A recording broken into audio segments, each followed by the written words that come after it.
All right, well, let's turn our Bibles to Ecclesiastes chapter 11. Ecclesiastes chapter 11.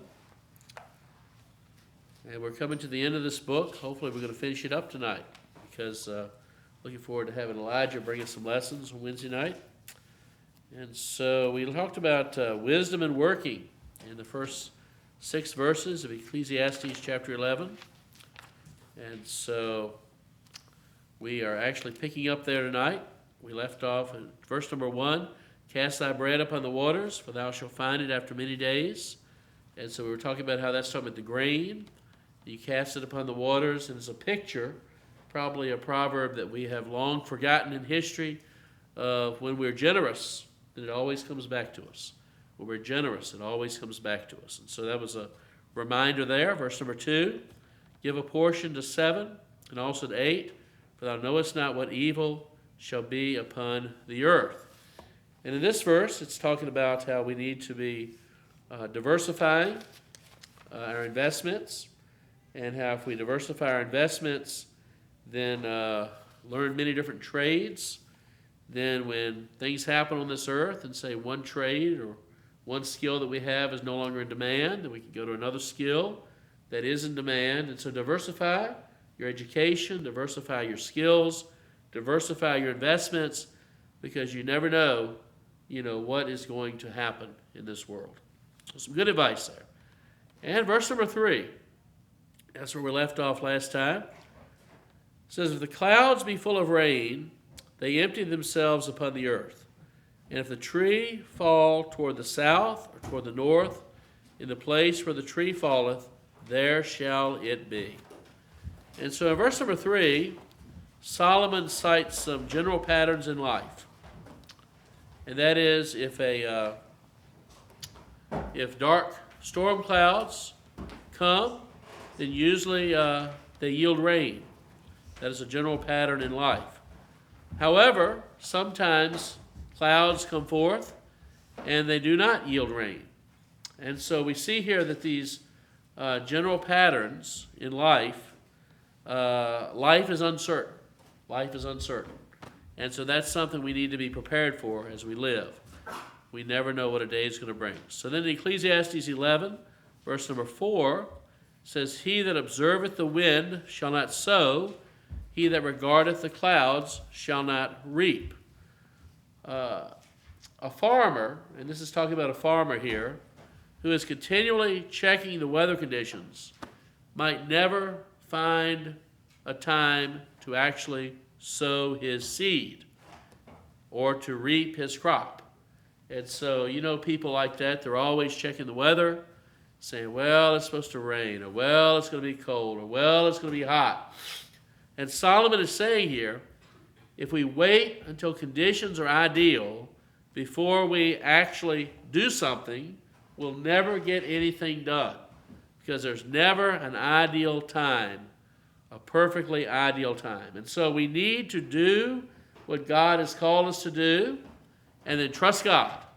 Because if we wait for that perfect ideal moment, guess what? It'll probably never happen, and we'll never get anything done. And that is especially true with farming. You say, well, you know what?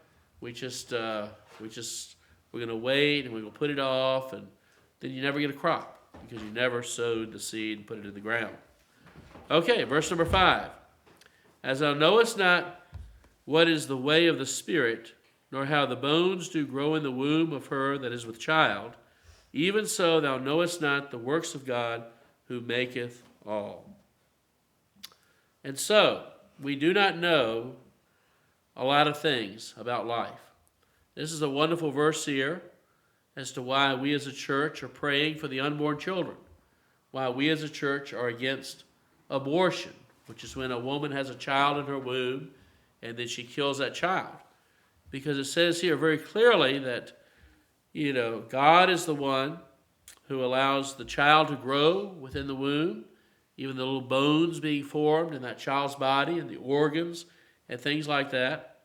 And so, there are things that we cannot understand and things we'll never know. And so once again, what do? We simply trust God in those situations. So we see here, life is uncertain. You need to do what's right, and you simply need to trust God. That's what Solomon is saying here in these verses. And verse number 6, in the morning sow thy seed, in the evening withhold not thine hand, for thou knowest not whether shall prosper either this or that, or whether they both shall be alike good. It's impossible to predict which activities in life are going to prosper and which ones are going to fail. Therefore, Solomon is saying here, try several options. A farmer, the example he gives here is once again farming. He doesn't know if he should sow the seed in the morning and it'll produce a better crop, or if you sow the seed in the evening and it'll produce a better crop. Therefore, what do? We sow seed in the morning and we sow seed in the evening. We try different things, and then we'll see where God blesses. And so here are just some general ideas of wisdom when it comes to our work. Life is uncertain, so don't wait for the ideal time. Do what God has called you to do, and trust God, and try different things. Diversify what you do, because you don't know what's going to work and what is not going to work. And that is true especially when it comes to ministry in the church. We don't know which young people, for instance, that come to King's Kids are going to really hear the gospel and respond to the gospel, and their lives are going to be changed. And so we go and we invest in young people, we invest in older people with the gospel, just like the sower and the seed that Jesus talks about in Matthew chapter 13. We're responsible for sowing the seed, and God is responsible for giving the increase. Okay, so how should we live in this life? Well, we've seen how the wise person ought to work. Now we see in verses 7 through 10, as we work, we ought to be rejoicing. Verses 7 and 8. Truly the light is sweet, and a pleasant thing it is for the eyes to behold the sun. But if a man live many years and rejoice in them all, yet let him remember the days of darkness, for they shall be many. All that cometh is vanity. Light and darkness. What is Solomon talking about here? Light is talking about light. It's talking about light coming through the eyes and a man being alive. And it says the light is sweet. Being able to participate in life is a sweet, it is a nice thing. So the light is life and the darkness is death. Life is good. But it's important to remember, while you're living this good life, that's a gift from God, that there's one thing that's certain. You can't even say taxes are certain anymore because, Ms. Kim can tell you my tax rate one year was like negative 40-some%. Having these kids is a great thing. So you might be able to get out of taxes, but there's one thing that is certain that all of us are going to face. And what is that other thing? Death. That's right, death. Darkness. And so knowing that death is approaching, we should, yes, enjoy life, see it as a gift from God, but also we should take life seriously. And so verses 9 and 10, he reiterates this. Rejoice, O young man, in thy youth. Let thy heart cheer thee in the days of thy youth. Walk in the ways of thine heart, in the sight of thine eyes. But know thou, for all these things God will bring thee into judgment. Therefore remove sorrow from thy heart, and put away evil from thy flesh. For childhood and youth are vanity. Young man, Solomon says. He's speaking to his son, but it could also be young woman as well. So young person, enjoy life. And especially as you have the vigor of youth, enjoy life. A lot of times people postpone their happiness until, say, retirement. That's what some adults do. Only to find out that because of things like failing health, that wonderful golden retirement never comes to pass. So enjoy life, Solomon is saying. Enjoy life. But do not enjoy life at the expense of forsaking God's laws and values. Enjoy life, but remember, God will judge those who squander that precious life on things that displease Him. Today is God's gift. Don't miss the joys that God intends for you to have in this life. However, also remember that one day we are going to stand before the judgment seat of Christ and give an account for how we live these days. So young people, if there's a mountain that you want to climb, go climb it. Because those of us who are a little bit older can tell you, one day it's not going to be that easy. You know, if there's a river you want to sail down or whatever, kayak, go kayak that river. Go canoe that river. You know, is there a pursuit you want to follow that's within God's will? Pursue it now.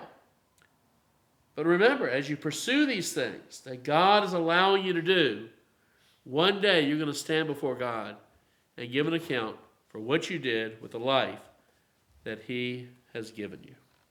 Any comments or questions on this? Anything? Okay. So we go to the concluding chapter, Ecclesiastes chapter 12. These wonderful opening words here. Remember now thy Creator in the days of thy youth, while the evil days come not, nor the years draw nigh, when thou shalt say, I have no pleasure in them. He begins with a challenge. The word remember here in verse number 1 is more than just a mental act. It doesn't mean to wake up in the morning and say, I'm thankful my Creator exists, and I'm thankful He gave me this life that He gave me.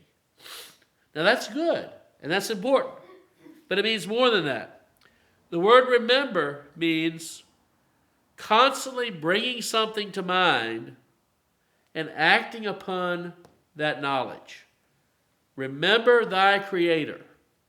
So if God gave me life, then whose am I? I am God's. And if God gave me life, and God gives me everything that I have in this life, then I am God's. Remember that. Act upon that thought. But you know what? Here he is. Solomon had searched. And if you've been with me through this study, you would know this. He had tried wealth. He had tried building projects. He had tried women. He had tried pleasure. He had tried all of this stuff. And nothing under the sun, nothing on this earth, satisfied him. And so he's saying to young people who had the strength and vigor that he once had, remember your Creator while you're young. Because something's going to happen to you. And you know what that is? You're going to get old. And he describes what it means to get old in verses 2 through 5. And I don't think any of us who are getting older would disagree that these are things that happen to people as they get old. Let's look at this, verses 2 through 5, the aging process. While the sun or the light or the moon or the stars be not darkened, nor the clouds return after the rain. This is presenting a contrast here. There's a scene, I remember, I never watched the movie. I wouldn't watch the movie, but I remember seeing a preview for a movie. And I think the name of the movie was La La Land. I think that was the name of the movie. You ever heard of that movie? It's about these dancers, and anyway. But the one scene they showed on this preview was these two young people. I think they were on top of a building. And there were the bright lights maybe of Hollywood in the background. And there were the stars in the sky. Maybe there was a moon in the background. And they were just dancing. They were just dancing, you know. And you see this picture. And that the picture of that is kind of like the sun, the light, the moon, the stars are not darkened. You can see clearly. You have your full vigor and full strength. That's what it's like to be young. You remember that, Brother Raymond? You don't remember that? Okay. That's what it's like to be young. You look at a situation and you see potential instead of, oh, have I got to do that again? Oh. You know, it's bright lights, big city, big dreams, big plans, lots of strength and vigor. That is youth. But then there comes a day, as it's described here, the clouds return after the rain.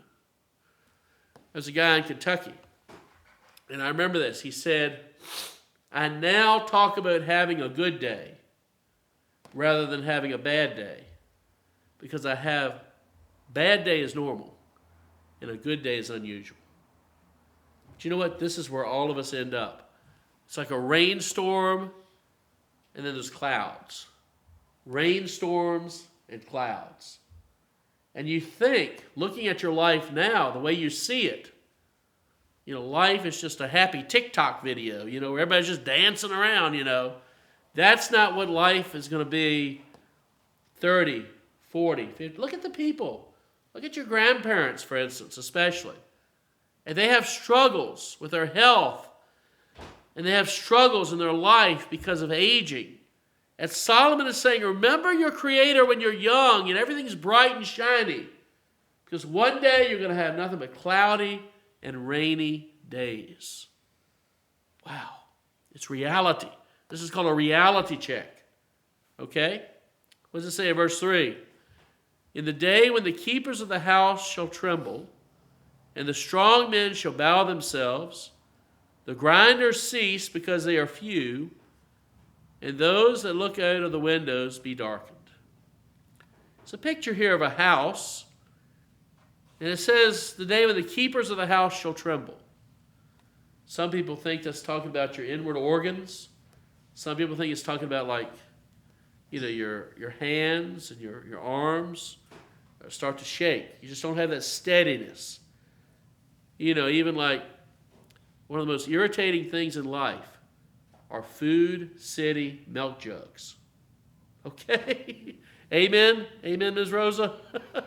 You twist off the top, and I used to, as a young person, could just grab it, probably lift it up, that thing that keeps it fresh.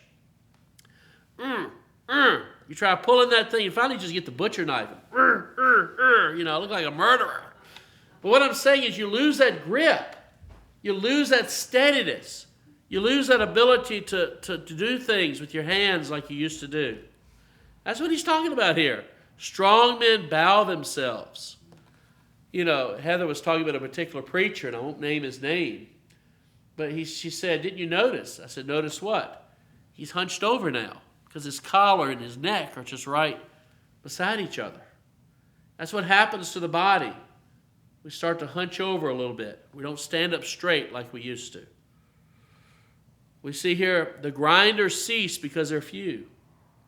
Now we have wonderful dental, people today, but even with all the dentists we have today, if you see someone with a perfect smile and they're older, it's typically what?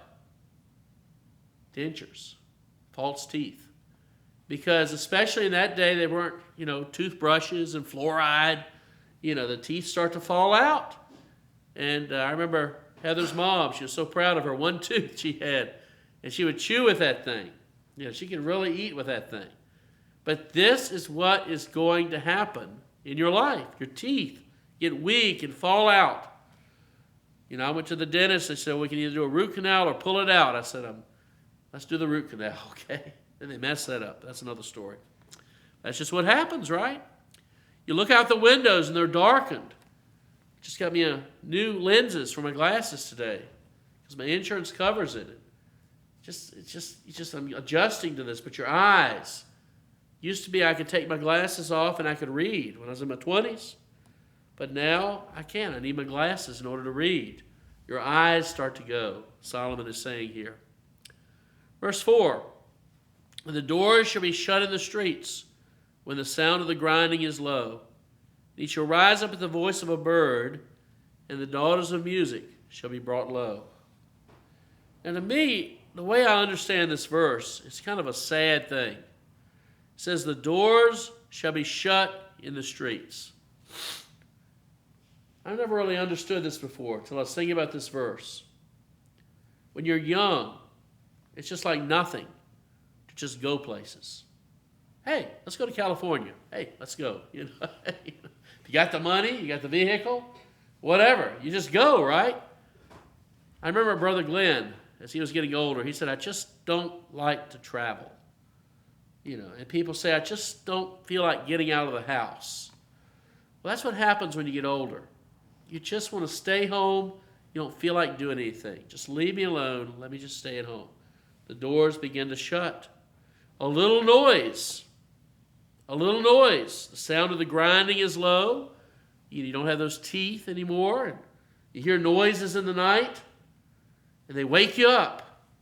And you have trouble sleeping. You have trouble sleeping. Never take sleeping for granted. And the daughters of music shall be brought low. The music you used to hear and enjoy, your hearing itself is just going. You can't hear like you used to. You can't enjoy the sounds that you enjoyed when you were younger. And then verse 5, when they shall be afraid of that which is high, and fear shall be in the way, the almond tree shall flourish, the grasshopper shall be a burden, and desire shall fail. Because man goeth to his long home, and the mourners go about in the streets. Fear. You know, I see a bank, like that bank right out there. And when you're young, there's nothing. You just run right up that bank. Now, and I'm not the oldest one in here, but you see that bank, you're like, is it slick? Is it wet? Am I going to fall? You know, the little church sign out there, putting the letters on the church sign. Is this board going to hold me? If it doesn't hold me, am I going to get a broken leg? You know, walking down at my house, there's little steps, and it's kind of dark outside. Am I going to miss a step? Am I going to trip and fall? And one of my kids said, I'll just go right on down. It doesn't matter. I know where the steps are at. Well, that's because you're young. Because you're young. You see, there's a difference. But you get afraid to take chances. It says that when the almond tree shall flourish, evidently that's a beautiful picture of a white head. You start to get white hair, or you get no hair, one or the other, if you're a man. The grasshopper shall be a burden. Little things in life. That's a burden. It's a burden. These little tasks used to be so easy are now a burdensome thing. Desire shall fail. I just don't feel like eating. I just don't feel like getting up. I just don't feel like. I just don't feel like. I just don't feel like. You know, Heather had her mom in the home and, let's get up, Grandma. Let's go. Let's go. Let's get up. I just don't. But she knew if she didn't get up, she was going to just fall out. And she was going to fall off. Tried to keep her going, right? But when you get older, the desire. And then eventually what happens? Man goeth to his long home, and the mourners go about in the streets. What is his long home? Look at Job 17:13. You compare scriptures with scriptures in order to figure out what's talking about here. Job 17, verse number 13. If I wait, the grave is mine house. I have made my bed in the darkness. The grave is my house. What is he talking about? His long home? The grave. They're going to lay him in the grave, and people are going to mourn over his body. You say, that sounds depressing. No. Get busy. While you have strength, while you have vigor, while you have desire, enjoy life to the glory of God. And don't mess up the gift God has given you. Because one day you're going to stand before God and give account for how you use the vigor, the strength of your youth. Because one day, verse number 6 and 7, or ever the silver cord be loosed, the golden bowl be broken, or the pitcher be broken at the fountain, or the wheel broken at the cistern. Then shall the dust return to the earth as it was, and the spirit shall return unto God who gave it. One day that golden bowl, which is life, is going to be shattered. The body will return to dust, and the spirit will return to God who gave it. Thus, human life comes full circle. God created it, humans live it, and then the Creator claims it. So verse number 8, what is the significance of life under the sun?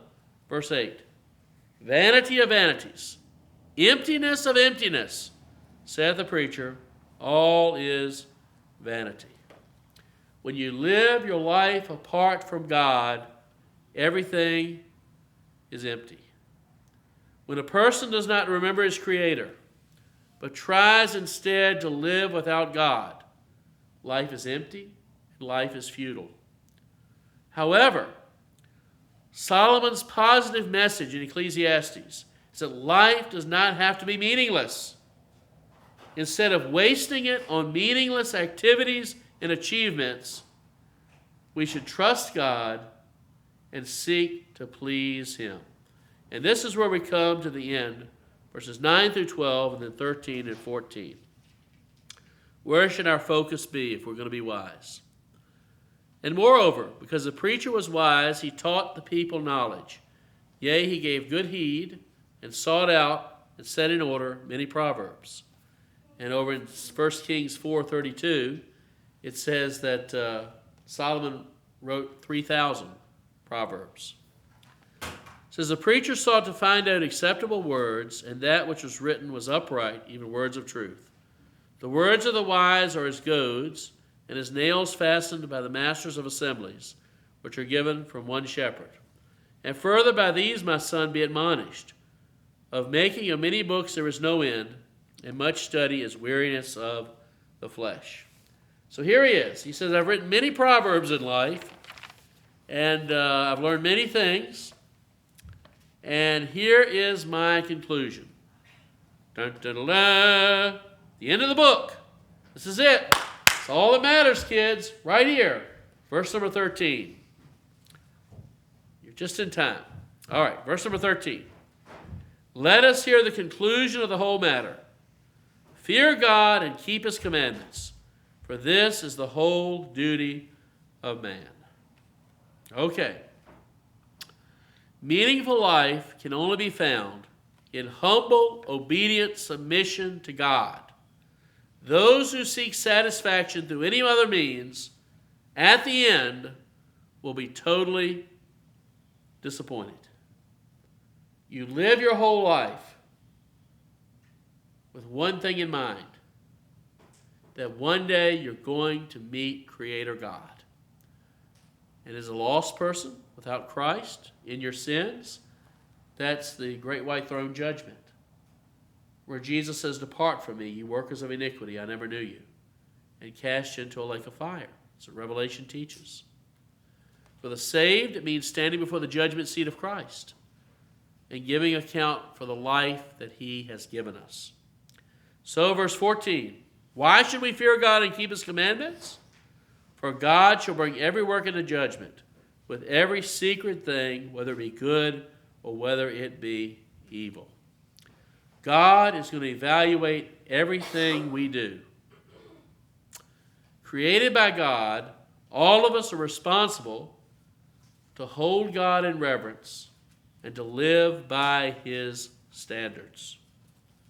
So, the wise person understands that life is a gift from God that is to be enjoyed. But in enjoying his life, He aligns all his actions and attitudes with God's unchanging, righteous standard. And what is God's unchanging, righteous standard? The Bible. The B-I-B-L-E. Yes, that's the book for me. I stand alone on the Word of God. The B-I-B-L-E. And so let's remember these things. Fear God and keep his commandments. This is the whole duty of man.